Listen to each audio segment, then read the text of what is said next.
స్థిరంగా ఆ డిపార్ట్మెంట్లకు పరంగా కానీ ఈరోజు మేము చేసే ప్రతి ఆలోచన మరి ఇటు పరిశ్రమలకు కానీ ప్రజలకు సంబంధించిన అంశాలను దృష్టిలో పెట్టుకొని ముందుకు వెళ్ళటం జరుగుతుంది. నేను మరొకసారి పాత్రికేయ మిత్రుల ద్వారా మరి రాష్ట్ర ప్రజలందరికీ గ్రేటర్ హైదరాబాద్కు సంబంధించిన ప్రజానికానికి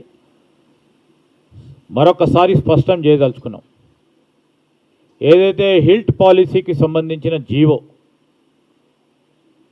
ఆ జీవోకు సంబంధించి ఇది పట్టాలుండి వారి సొంత భూములకు సంబంధించి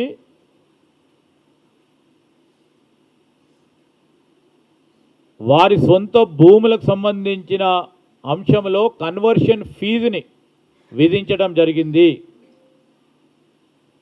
లీజ్ ల్యాండ్స్ సంబంధించి ప్రభుత్వానికి సంబంధించిన భూములపై వెసులుబాటు ఇవ్వలేదు.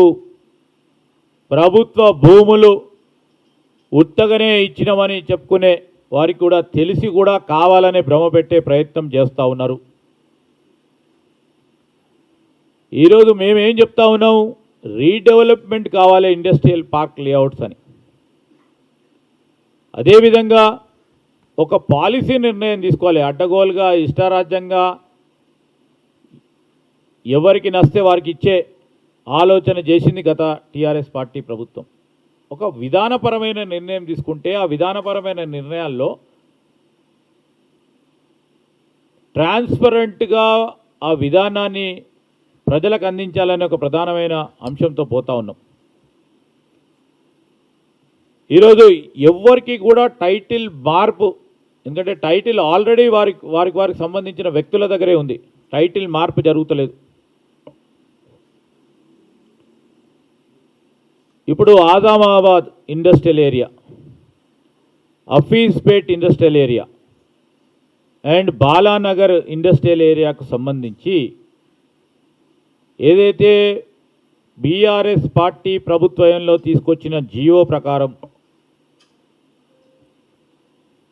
ఇవన్నీ 3 ఇండస్ట్రియల్ ఎస్టేట్స్లో లీజ్ ల్యాండ్స్, అంటే ప్రభుత్వానికి హక్కులు కలిగిన ల్యాండ్స్,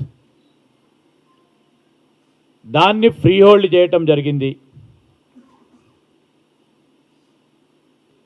ఫ్రీ హోల్డ్ చేస్తూ లీజ్ తీసుకున్న వారికి కొద్దిగా కన్వర్షన్ ఛార్జీలను ఫిక్స్ చేసి వారికి పూర్తి స్థాయిలో రైట్స్ ఇచ్చే కార్యక్రమం చేసిండ్రు. వారు ప్రభుత్వ భూములు దారదత్తం చేయటం జరిగింది.